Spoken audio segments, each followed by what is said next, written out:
As die mense, net om gou vir julle net so vinnig iets mee te deel, ek gaan nie lank praat nie. Die rede hoekom ek ook hierdie turbo met die EGR doen, want die EGR bring regtig wat niks goeds aan die dieselvoertuig nie. Okay.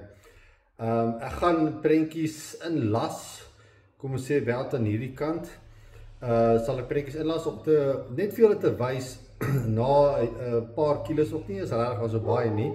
Is dit hoe jou EGR en hoe jou intake manifold dan lyk. En hoe erger dit is, hoe meer van 'n effek het dit op jou manifold air pressure sensor, op jou valves en wat binne die motor gebeur alles.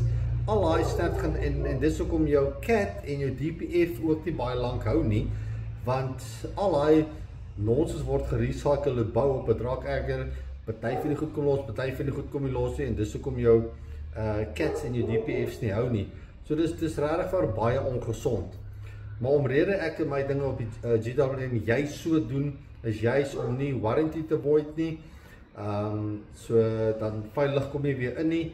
Plus dit assist dan ook met die turbo se draaibeweging, en dan stel ek die wyns reg op die 2 liter en op die 2.4 sodat hy dit is 'n VNT turbo. Hy het wyns wat beweeg. Dis nie 'n variable geometry VGT turbo nie, dis 'n VNT variable nozzle turbo. Okay. Jy kan nie exhaust spruit doen of 'n totally closed wyns ding doen op 'n VNT nie. Jy gaan nie onnodig jou EGT's opstoot en jou wyns self gaan nie hou nie. Daai goed gaan breek en plus wat dit dan ook gaan veroorsaak is, so wat op die GWS gebeur, wat ek nou al time again sien, is hy maak toe en in baie keer om een of ander rede, ek weet nie of dit van self gebeur of dit weens van die dealer afkom nie, relearn die VNT, die actuator gedeelte, terwyl hy toe is, en dan is hy totally in die toe posisie in, en dan gaan die EGT's begin oopmaak, en as jou EGR nog nie doen is nie, en dan gaan hy daai hitte gaan erger en erger raak. Op die einde gaan jou EGT so hoog wees, laat die VNT, laat jou, kom ek sê, jou drive pressure is so hoog, en dan wanneer jy dan jou acceleration gee, maak hy ding, besluit hy net, hy maak nou oop, en dan overspeed die turbo totally, en dis wanneer jy turbo failure kry, wanneer hy breek. En dan al wat jy dan hoor is, jy hoor dit, jy het dit so 'n whine geluid, maar as niks krag nie. Nou kan jy so betlaar weet jou turbo sat. Wat ook gebeur, voor dit nog kan gebeur, kan jou boostpipe ook gaan. Daai boostpipe is regtig swak kwaliteit, hulle hou nie. Okay, ek sal baie beslis aanbeveel. Jy kan nie warranty void nie, want hulle replace so baie rubber pipe en hulle is juist nie stop nie.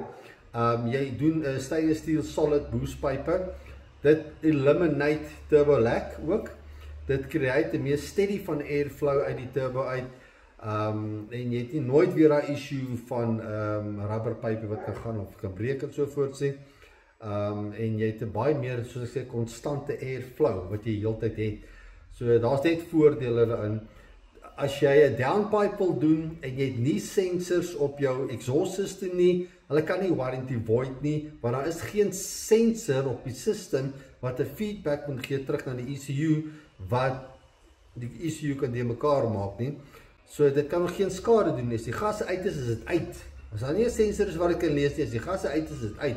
As jy 'n sensor het, yes, dan moet hulle ECU mapping doen om hy SEC en jou downsync oxygen sensor en jou DPF sensor af te sit, sodat die komputer dan nie meer vra vir hierdie signal nie.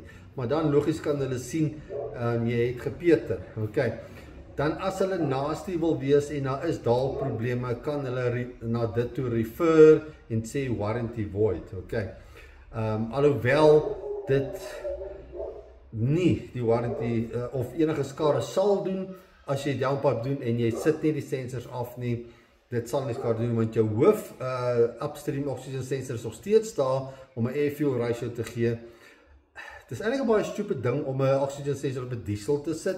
Regwaar, jy gebruik eerder Lamba of jy gebruik jou EGT's.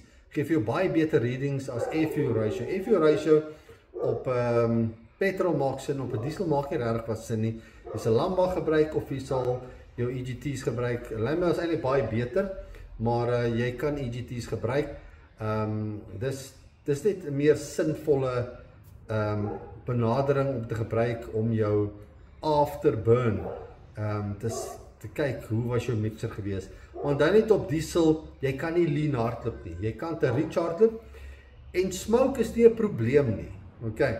Is net jou cat, as jy nog 'n cat op het, dit gaan nie lekker werk nie. Om heavy ECU tuning te doen met die EGR wat nog oop is, en die turbo wat jy reggestel is, dis nie 'n baie goeie idee wat jy nou raad doen nie, okay? Dit cause problems, guaranteed, okay? Party ouens is plain gesê lucky dat as hy nog nie hassles gegeet nie. Sorry to say, dit is wat dit is, okay? Maar as jy daai probleme ge-eliminate het, jou turbo is reggestel, dis 'n copy ding. Dis China, hulle kan net alles copy. Hulle kan nie invent soos German en whatever kan invent nie, okay? Hulle copy alles, okay? So nou het hulle die Borg Warner gekopie, maar hulle verstaan nie hoekom met Borg Warner die set screw en die actuator shaft 'n sekere lengtes gemaak en sekere wide gestel nie. Hulle rely te veel op hulle electronics, okay?